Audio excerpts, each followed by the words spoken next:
Eu detesto ser o portador das más notícias, mas essa é uma semana de despedida aqui no Lançamentos da Semana, porque duas sagas da Panini estão finalizando. Assim, uma delas vai ganhar uma segunda temporada, mas a que tá acabando mesmo é a dos Vingadores na edição número 10.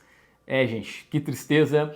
Assim, eu acho, primeiro de tudo, esse é um formato que eu acho que mais agrada o leitor brasileiro, principalmente o leitor das antigas, porque muita gente leu essas histórias em formatinho e aí agora tem a chance de pegá-las na íntegra, em formato americano e sem capa dura, sem nenhum penduricalho.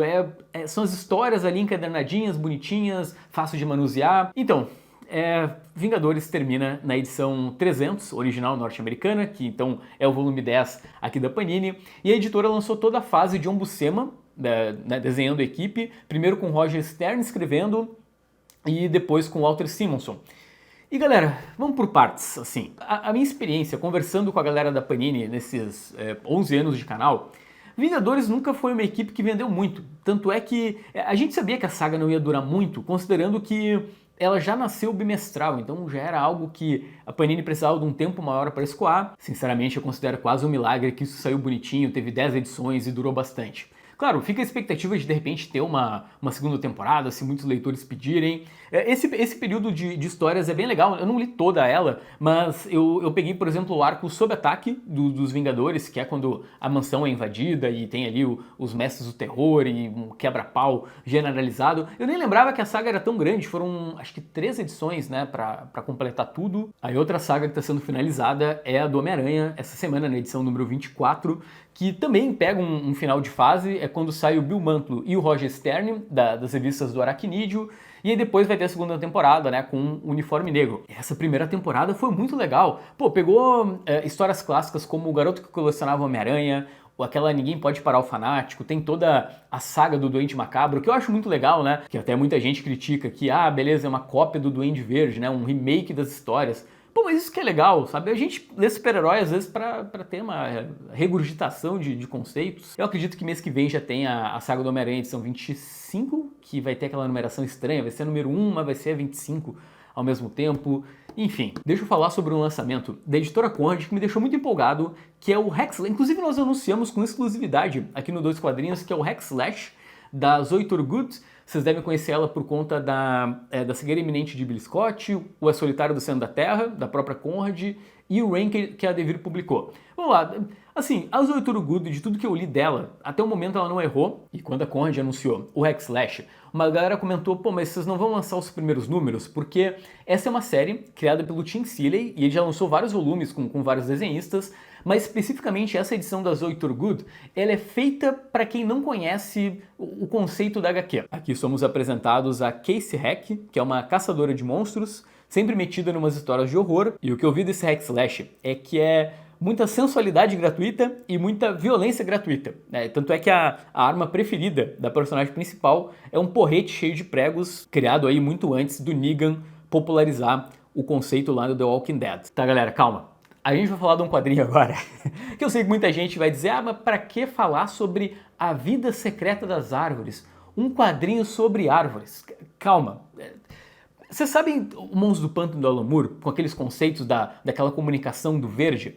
Então, dá pra dizer que é um quadrinho sobre isso. Mas calma que não tem Monstro do Pântano, não tem Alan Moore, não tem verde, vocês vão entender. Pois então, a Editora Nemo tá publicando um quadrinho-reportagem no mesmo estilo daquele Mundo Sem Fim, que eles lançaram tem algum tempo, e assim como o Mundo Sem Fim, essa HQ foi um grande sucesso de vendas lá na França e adapta um livro que já saiu no Brasil, que é A Vida Secreta das Árvores, do alemão Peter Woban. Eu brinquei ali no começo com a questão do Monstro do Pântano, né? Mas vocês sabem que parte da ideia que o Alan Moore utilizou é realmente verdade? No sentido de que sim, as árvores se unem, elas se protegem das ameaças, então o quadrinho vai ser sobre o sistema das árvores. Galera, eu achei muito interessante. Eu sei vocês do outro lado, vocês acharam interessante o conceito? Vocês pretendem ler? O roteiro da adaptação é do Fred Bernard e o desenho é do Benjamin Flau, que é o mesmo cara do Kiliana Song, que a Nemo lançou já tem algum tempo, e ele desenha muito, pinta demais. É tipo um Olivier Coipel se dessem tempo pro Olivier Coipel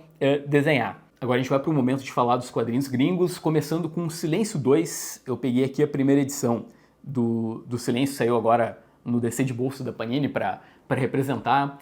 E levanta a mão aí quem estava afim de ler uma continuação de Silêncio. Gente, não faz o menor sentido.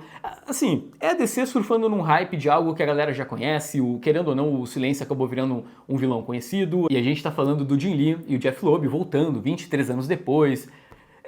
É um sucesso nos Estados Unidos. Eu já tomei um spoiler, eu ainda não li, mas eu sei que acontece algo bombástico logo na primeira edição do Silêncio 2, pelo que dá a entender a sinopse da minissérie. Vai ser mais ou menos a mesma coisa que o primeiro Silêncio, vai ser, sabe, vários coadjuvantes vão voltar, o Silêncio tá de volta, e curiosamente agora tem um vilão chamado Silence, e aí a gente tem essa curiosidade, né, como a Panini vai traduzir Silence aqui no Brasil, considerando que já tem Silêncio, né, já o Rush virou Silêncio, então o Silence vai virar o quê? Não sei. Lembrando que para quem vai acompanhar regularmente, Silêncio 2 vai ser em duas partes. Primeiro tem as 6 primeiras, que saem na revista mensal do Batman, né? Assim como a primeira minissérie. A ideia é que seja um gibi regular do personagem. Depois saem as outras 6 no ano que vem.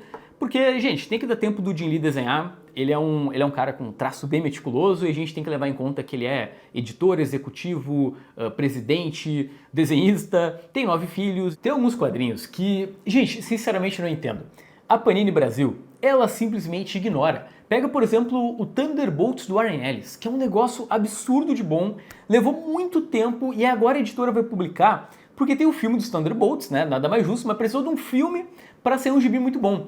E outro que entra nessa categoria, curiosamente também é do Warren Ellis, que é o Next Wave, que não está sendo ignorado pela Panini Itália, está saindo agora numa coleção chamada Grandes Tesouros Marvel, que eu acho que não é aquela coleção que saiu aqui no Brasil, né, que é aquelas edições grandes, eu acho que deve ser uma edição tamanho padrão, mas que reúne então as 2 edições que completam essa HQ. E gente, é impressionante. Todo leitor que tem contato com Next Wave não diz assim, é legal. Todo mundo que leu, tipo, ama, saiu aqui no Brasil na extinta Marvel Max, e é um quadrinho que ele vai juntar ação desenfreada com muito humor.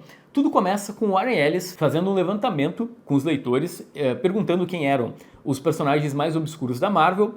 Aí ele juntou vários desses heróis, tipo classe D, da editora, e montou uma equipe. Aí na época, por exemplo, tinha a Monica Rambeau, a Asa Bloodstone, tem um cara chamado Capitão, e aí tem muita porradaria, ao melhor estilo Authority. Na primeira edição, eles vão enfrentar o Fum, nunca sei falar o nome desse personagem, aquele dragão da Marvel, Fin Fang Foom. Mais pra frente vai ter, sei lá, sequências de 10 páginas sem texto, do Next Wave enfrentando vilões bizarros, né? Eles são uma equipe. Tem o MODOK com um penteado de Elvis Presley. Tem partes, por exemplo, que o Stuart Immonen, que é o desenhista, ele faz paródia do Daniel Close, faz paródia do próprio Mike Mignola, também de outros. Mas é isso. Eu não sei porque que não sai no Brasil, tá saindo agora na Itália, então, sei lá, geralmente quando as coisas saem na Itália tem uma expectativa de sair por aqui, né? Então, daqui um pouco a Panini Brasil replica esse Grandes Tesouros Marvel do Next Wave. Saindo agora da Itália, a gente vai para a França porque a Glénat está publicando o volume 2 da História do Oeste do Paulo Serpieri. Gente, por que a gente trouxe esse quadrinho para os lançamentos, né? Primeiro porque o Serpieri é o cara de Druna, que acho que todo mundo conhece, né? Ele tem um traço absurdamente lindo, é incrível o que ele consegue fazer numa página de quadrinhos, mas é um daqueles casos do tipo, ok, todo mundo conhece, né? Saiu o Druna pelo Pipoca, amplamente comentado, chegou a sair um material dele no Tex, naquelas graphic novels, mas galera, sei lá, os outros trabalhos do Serpieri, por que ele é um autor tão conhecido e não tem muita publicação por aqui? Para quem não sabe, o Serpieri, ele começou a carreira desenhando muito faroeste, faroeste com histórias reais mesmo, sabe? Com muita pesquisa, fatos históricos, etc, né? Toda uma precisão absurda nas fardas dos militares, dos indígenas da época, cavalos, toda aquela qualidade de anatomia que o Serpieri sabe entregar muito bem. E agora torcer para que alguma editora traga. Pelo que a gente pesquisou, vão ser 2 volumes, então, pela Glénat, de umas 350 páginas, e devem abarcar tudo que o Serpieri fez no faroeste. Então, não é tanta coisa para alguém lançar aqui no Brasil. Galera, vamos lá. Deixa eu explicar uma mudança na dinâmica do programa. Primeiro de tudo, vocês já apertaram o botão do like, isso ajuda muito. Tem link do Telegram aqui embaixo, onde quando esses quadrinhos aparecerem em promoção, vai ser divulgado por lá. O maior Telegram da gibisfera brasileira, então se você quiser fazer parte dessa comunidade, tem comentários abertos, reações. Tá, feito o momento do jabá, assim, a partir desse vídeo, o lançamento da semana vai passar a pegar mais edições meio pingadas, sabe? No sentido de que, geralmente a gente comenta mais graphic novels e edições que você pode pegar na banca ou na livraria e ler. Agora a gente vai começar a pegar, por exemplo, edições pingadas das sagas da Panini, porque acaba sendo um jeito do leitor se atualizar, né? É um serviço de utilidade pública para você do outro lado saber o que está chegando nas bancas. Começando com os nacionais, temos Uma Moeda ou Um Beijo, do André Calimán e do Leonardo Melo. Grandão, 250 páginas, sai pela Conrad. Depois tem mais um Conan espanhol, veja só, né? Além do Conan da Mitos, quer dizer, Conan da Mitos não, né? O Kron da Mitos, o Conan da Glenado Pipoca. Temos aqui então um Conan espanhol. Como vocês devem estar sabendo, esse personagem está em domínio público, então as editoras estão dando o máximo para não escrever Conan no título. Tanto é que esse lançamento da Geektopia se chama Sangue Bárbaro, que sinceramente eu acho um baita de um nome. Depois tem um lançamento muito inesperado da Panini, que é Miracle Man Volume 2, que é a Era de Prata. Gente, quem diria? Aqui temos Neil Gaiman e Mark Buckingham continuando uma história que começou há 35 anos. Eu acho que todo mundo que é fã de Miracle Man sabe, mas originalmente o Gaiman deveria escrever 3 minisséries. Ele escreveu a primeira, já foi publicada pela Panini, agora vai sair a segunda, que também foi publicada pela Marvel, e a terceira, imagino eu, né, depois do cancelamento do Gaiman, nunca vai ser finalizada. Tem Capitão América Epic Collection, baita fase do Ron Garney com o Mark Waid, e eu devo comentar em breve aqui em vídeo. Demolidor, Jack Batalhador Murdoch, minissérie focado no pai do Demolidor, saindo em capa dura. E agora a gente vai para aquele listão que eu tinha comentado. Tem Thor, Filho de Asgard, volume 1 pela Panini, The Walking Dead, edições 29 e 30, Caçada Sangrenta, volume 3, saindo aquelas edições, uma com a tarja normal e uma com tarja preta. Tem Caçada Sangrenta do Homem-Aranha, ZDM, volume 3, edição de luxo, Doutor Estranho, volume 4, Saga do Clone volume 9, veja só, X-Men edição 80, porque a Panini não sabe a hora de parar, o Espetacular Homem-Aranha edição 25, Saga do Flash 12, Venom 15, Lendas X-Men volume 9 e Conan Omnibus volume 8. Agora a gente parte para as rapidinhas gringas, começando com o gibi que eu mais quero ler, que é O Caçador de Marte da Linha Absolute. Dennis Kemp escreve e Javier Rodrigues desenha. Isso tá bem interessante, parece algo realmente bem diferente. Tem Batman, O Longo Dia das Bruxas, O Último Dia das Bruxas, edição número 6, onde o Enrico Marini desenha, veja só ele voltando a fazer o Batman, né? Para quem não sabe, essa nova minissérie, ela tem um desenhista diferente por edição, então já passaram por ali Klaus Jenson, não me lembro de cabeça, mas uma galera muito boa, e agora temos o Enrico Marini. Tem a volta do Solomon Kane em minissérie pela Titan, que é um personagem do mesmo criador do Conan. Tem também Far Down Below, nova série com desenhos da brasileira GG Shaw, do Made in Korea. Aqui ela está trabalhando com Chris Condon numa história de Casa Assombrada. Tem uma nova série do Pacificador,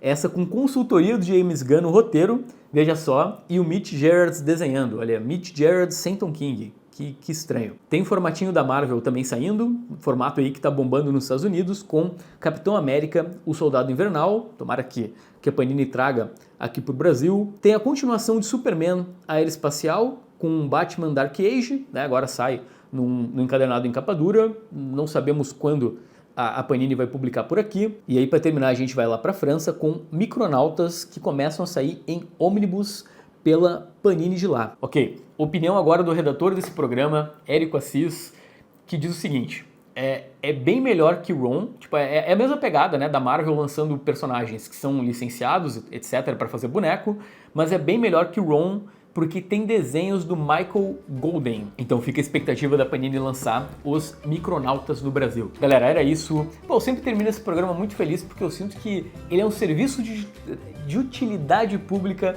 para o leitor de quadrinhos brasileiro, tá? Lembra de apertar no botão do like, foi muito bom te ter por aqui e até um próximo vídeo. Tchau, tchau.